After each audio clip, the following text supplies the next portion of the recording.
अस्सलाम वालेकुम व्यूअर्स। उम्मीद है कि आप सब खैरियत से होंगे।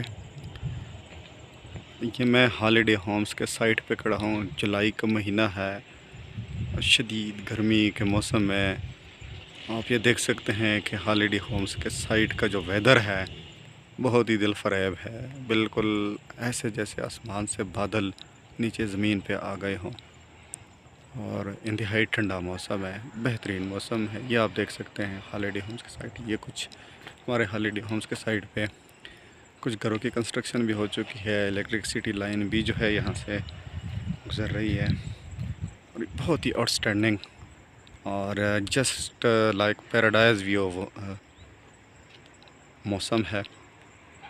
आप भी यहाँ पे आएँ और अपने लिए एक छोटा सा प्लाट ख़रीद के फैमिली के लिए खूबसूरत सा घर बनाएं। Thank you so much.